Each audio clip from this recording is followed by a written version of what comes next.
4, 3. We'll do it live!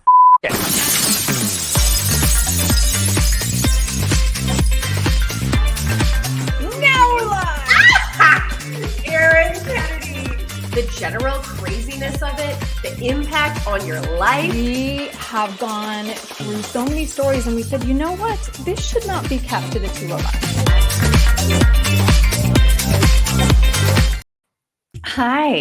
Hi, Megan. Hello. How are you? I'm good. I had a meeting earlier, so I'm like button up, Megan, but You're professional, Megan. I don't like it. So I do like it.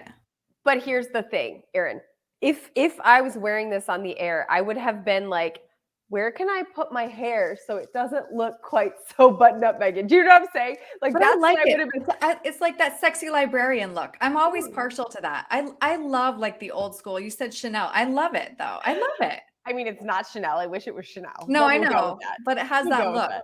Thank you. I told you I about the mean- one news director who said, Erin, you have a tendency to wear such, and he meant high necks, but like things around my neck. Because I did. I like that look. And he You like wanted me to it? try I my don't thing. know. I mean, I was always not so button-uppy, but I do like this dress. It's a whole dress. It's way cuter when you can see the whole thing, but from here up, it looks very like I'm going on the Upper West Side to my meeting of the ladies' club. Ladies lunch. Yes, ladies who lunch. Exactly. Okay. I have one thing I wanted to talk to you about, which is the fact that have you ever seen my hair so straight? No, what's outside of- happening?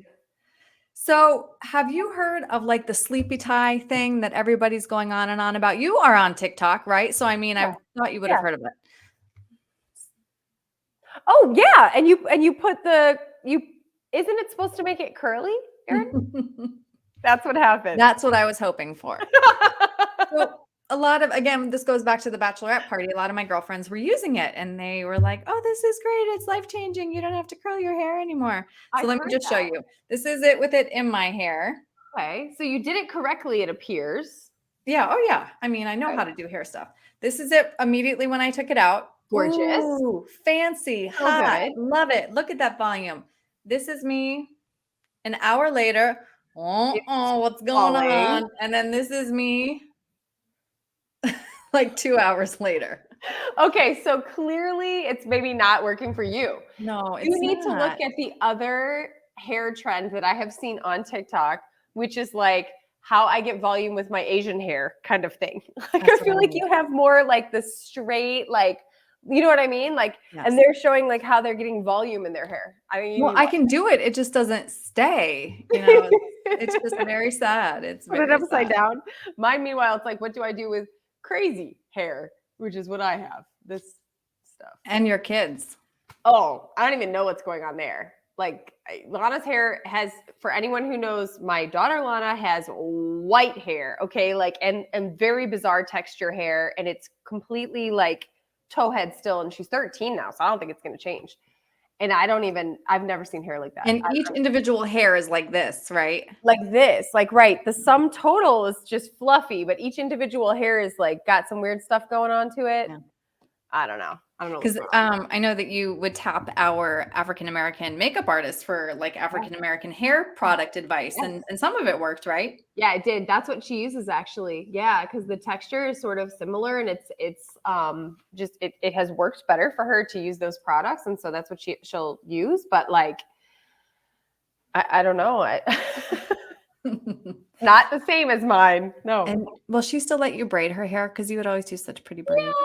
Not as much. Like we used to do like very fancy, like look it up on Instagram and try to copy it. Not as much, but she will still let me do it for specific things. Like if she's got, an event or like a gymnastics meet or something like that.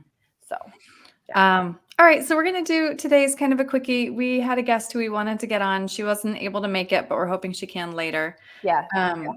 But I was in Chicago recently and I got to see some old friends and that was fun. And Marissa was one of them who we're going to invite back on again to talk about the state of journalism. I love that. I love anytime we get to chat with Marissa because she's just so full of energy. And, we were all in the trenches together for so long. Okay. I saw the picture. I love it. Like I feel like, I'm wearing my backpack, which has she's looking very buttoned up too. Like very working yeah. on it. Now that we're old, got to button up. Yeah, no, we don't have to. But I saw Marissa, I saw Jeremy Ross, and then I ran into one of our morning photogs when I was leaving, which was wonderful and exciting. Oh, you know what? For those of you who don't know, who weren't in the business, like these are the people, your photographer, especially in a market where you don't have multiple photographers. There's some where it's like a 2-man crew or something. Used to be in New York. Chicago's usually a 1-man crew, right?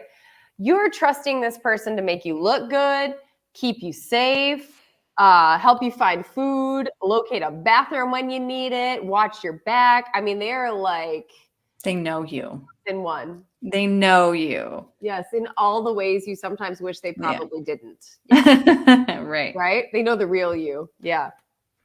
But anyway, it was really great to see him. And it brought up something that we were going to talk about anyway, which was kind of a rapid fire change since we have left the business. Yes.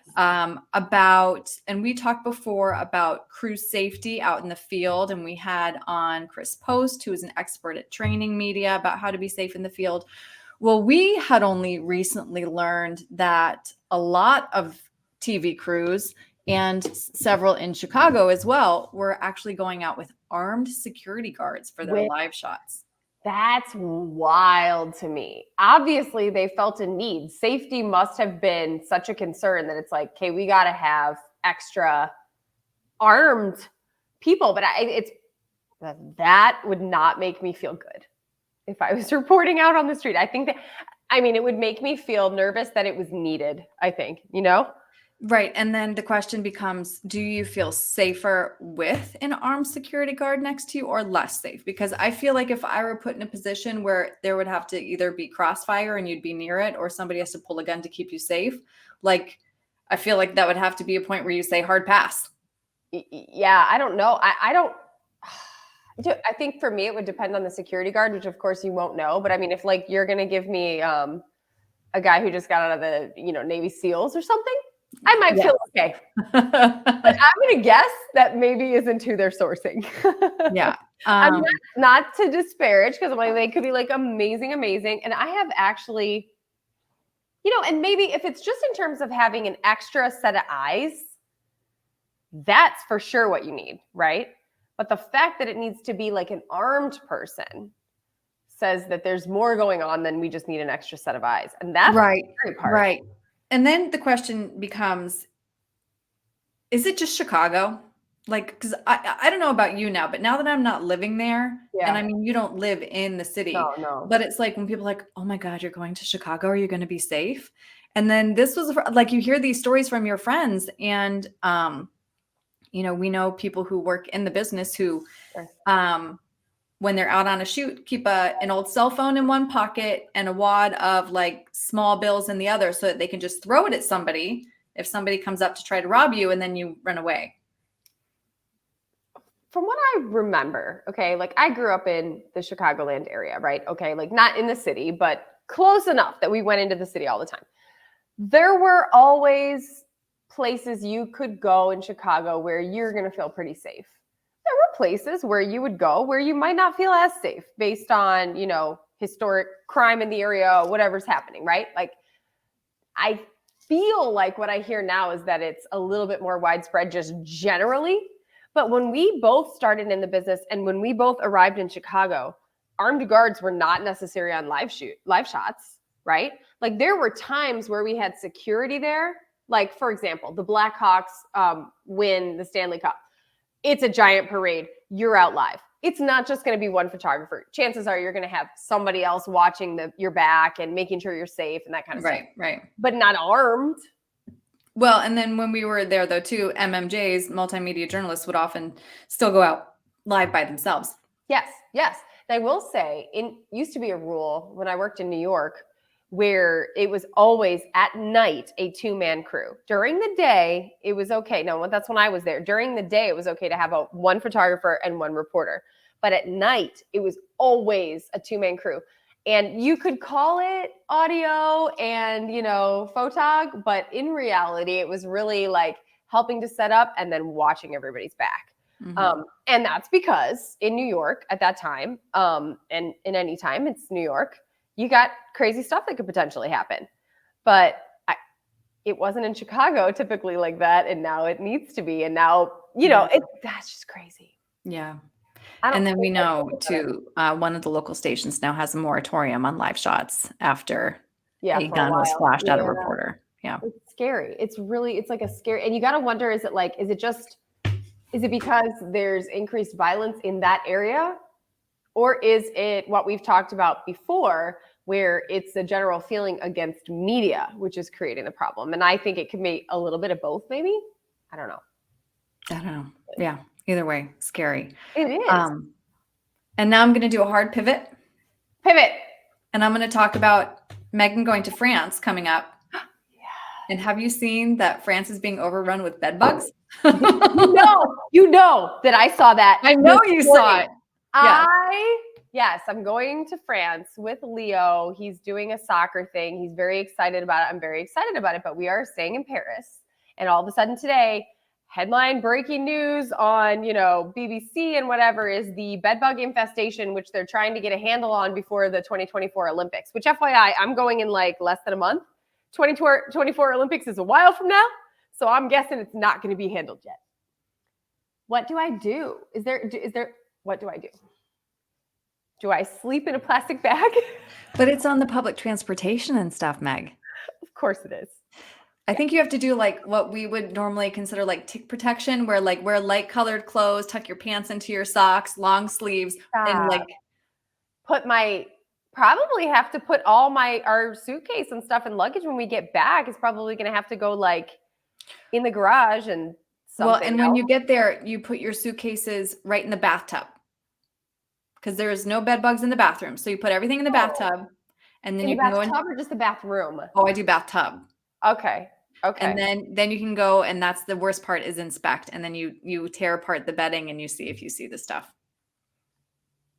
And if I do, what's my recourse? Excuse me, there's bed bugs in this bed. Yeah, and then you learn leave. how to say bed bugs en français. Yeah, I don't know how to say anything in French, but just carry around a picture of a bed bug and be like, okay, but you know how I operate. So like my bigger concern is if there is some kind of health implication from a bed bug. Like if you tell me I'm going to catch some kind of something from it, I'm going to freak out. Otherwise, I'll just be like, I'll look for some bugs. I don't think you're going to get anything, but they will travel with you and then they'll come home and then you have to like bomb your house because they are impossible to kill. They can live in outlets. They can live in electrical outlets. And they're small, right? Like itty bitty. They're like the size of an apple seed. Okay. I remember do you remember the infestation in New York a few years back? I actually had to go to New York at that time and stay at a Holiday Inn that was down the street from the broadcast center. And I am pretty sure if there were bed bugs, they were there. And I don't think I had a problem. So I'm going to like hope that it stays that way. I hope so too.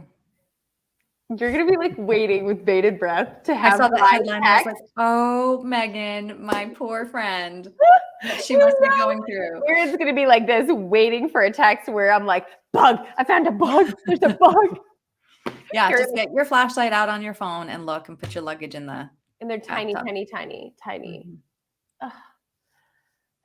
But I saw it. Okay, and real quick before we dip, I want to know because Erin and I have talked about there are different anchors, different ways that they operate across. Like some anchors, like they're just going to read the words on the screen. Let's be honest. Like, and just going to read it and not really even understand it. And they're just going to read it. Like we all know one or two like that or more. Then there are the ones who like study and want to understand. So in case there's some crosstalk or something, or at least you have context for the story. So you were one of those. B, you were certainly one that was researching and whatever. With what's going on politically, what would you be doing now? So for some like baby anchors out there who happen to be watching this show, don't be the A, be the B like Erin. And what would you have been doing?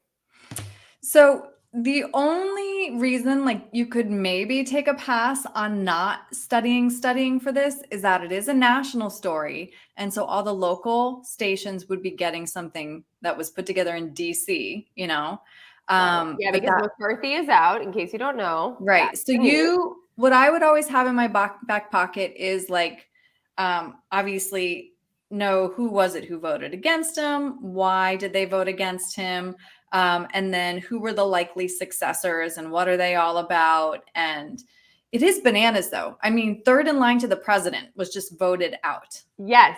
And this is my point, though. Like, for those of you who are following along at home with our story, like, look, did you hear what Erin just said she would have been doing?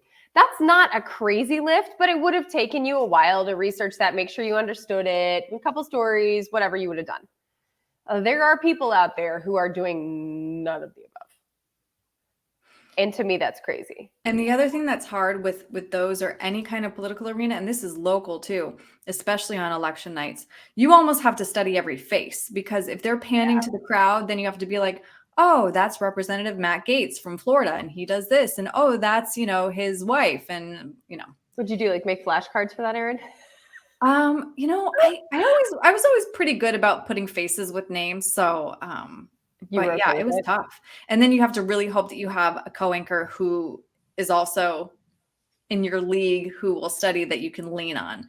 Because even if you study, if you can't get like 2 minutes to like collect yourself and remember where you want to go next, or figure out how you want to seg or pivot, then it's really hard. Well, it's hard too, because what if you try to ad lib with someone who hasn't prepared and they literally know nothing, which I know has happened to you in your career.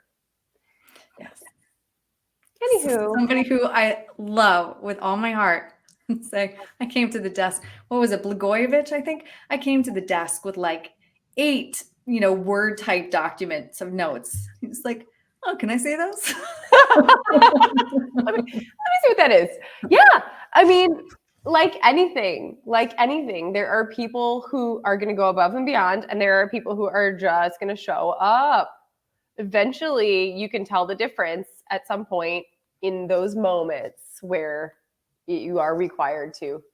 Yeah. And mine always comes from a place of real fear that at some point, you're going to have to talk for like an hour about something. And if you don't know what you're going to say, you might as well just bring your diary up there and read the diary entries. That's valid. And even in the weather world, like you would think it's pretty much just day of, and that's true. But if we are stuck killing time for any particular reason, I've been asked before, like, oh, so what's the prediction for the next 3 months? And I'm like, yeah, so I made it a habit eventually to start looking at all that stuff and make sure I knew, just in case they asked. Mm-hmm. It's a just in case kind of situation. Because we weren't conditioned enough to say, like, I don't know, that's a ridiculous question. Nobody predicts weather out 3 months in advance. It would be accurate. But no, it's ridiculous. It's like a trend, I suppose, but okay, fine. And by the way, I like a little bit got in trouble the other day at actual work because I was a little too extra. Tell me. I just was like operating like, and I had to like stop. At first I was like, what? I didn't even, and then I was like, oh yeah, that's what I did. Like I was just like getting the mode, like there was a lot need to be done. I think we need some specifics here, Megan. I talking way too generalities right now. There was a lot that needed to be done. So I was just like, you remember, guys, we had this thing called Topline on our iNews software where really you would never write anything of any length because it's just like, you'd write like a sentence or whatever. So if you had to write I am, right? Yeah, and if you had to write a bunch of stuff, you'd maybe 4 sentences would turn into like 6 or 7 top lines because you just go, you go do your hit, you come back, you finish, right? So I was using Teams that way. Is that frowned upon? Well, yeah, because every time the Teams message comes, it's like bing, bing, bing. And so was Topline though. I wouldn't have known that wasn't like, okay. I didn't know either. That's why I'm sharing this because I was being very extra in my extraness because there was a lot that needed to be done. So I was plowing through like and not remembering that I was going into TV, Megan, which was like, we had a deadline, get it done, except I had self-imposed the deadline that I thought it needed to be done immediately, but there really wasn't one. I just, it's like flashback, right? PTSD or something, right? And then I'm like, bing, bing, bing. So what you should have done was what? Send one paragraph? I guess. So I'm practicing that now, but it feels all kinds of wrong to me. I want not even a full sentence, bing, bing. So I'm trying really hard to at least get like maybe 3 or 4 sentences in a message now before I hit go.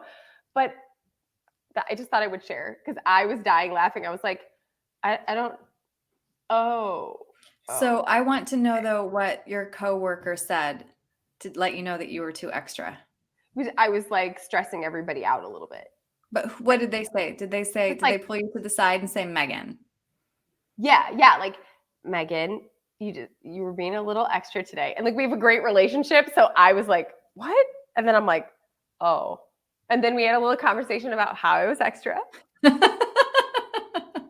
Which I was like, actually appreciative of it, because what happens is when I get in the mode of feeling like there's a deadline, I will not stop until it's done. Do you see what I'm saying?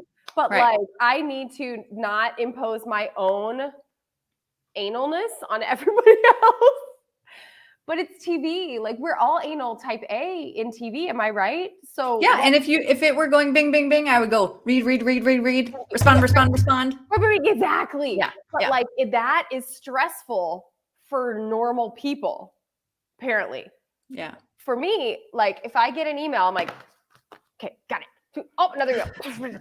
Got it. Like, I bet 10 minutes. I bet I don't even let 10 minutes go by before I have taken action on an email.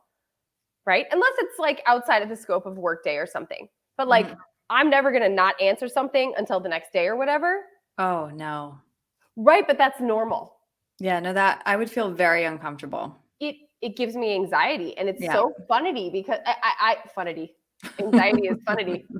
But like, I literally had to stop myself, and I'm like, oh, wow. Yeah, no, everybody else isn't like that. So I was like, okay, Megan, a little extra there, buddy. I'm glad that it was a friendly conversation about how you were. Of course. No, it was beyond friendly. And I welcomed it because I'm like, oh, okay, this is like a place. And we actually had that conversation where I was like, okay, this is a place where for like almost 15, 16, however many years I was in TV, whatever it was, there's a lot to be done. You go, man, and you go quick, and you go, and you like don't stop, and you bug the crap out of everybody until you get what you need, so that you get to the place where you can hit your deadline. Yeah, but nobody's bugged by it though. That's the other half of it. That's the thing. Yeah. It's like I had no awareness that my intensity was going to even be stressful for anyone, because I just assumed that we were like TV. You know what I'm saying? So I was like, no, Erin's gonna love this. I'm like, good one. I do love it. I know. I love extra Megan. You don't even think it's extra Megan. It's just Megan. I don't. Yeah, it's just regular Megan. But next time you are writing, do you have like Teams or anything that you use? I don't use Teams. We have Teams, but no. In fact, I don't even know how to open it. And that's what I tell people. It's like, if you want to get a hold of me, then you need to email me, because I will respond to your emails. Yeah. Okay. That's hysterical, because I like Teams because it feels like iNews, and I feel like I can bing, bing, bing, bing, but now but it's very uncomfortable for me not to go like a word at a time. I'm just saying, I'm just sharing that. All right, my friend, I gotta hop. Bye. Bounce. Bye. Bye, everybody. Hello.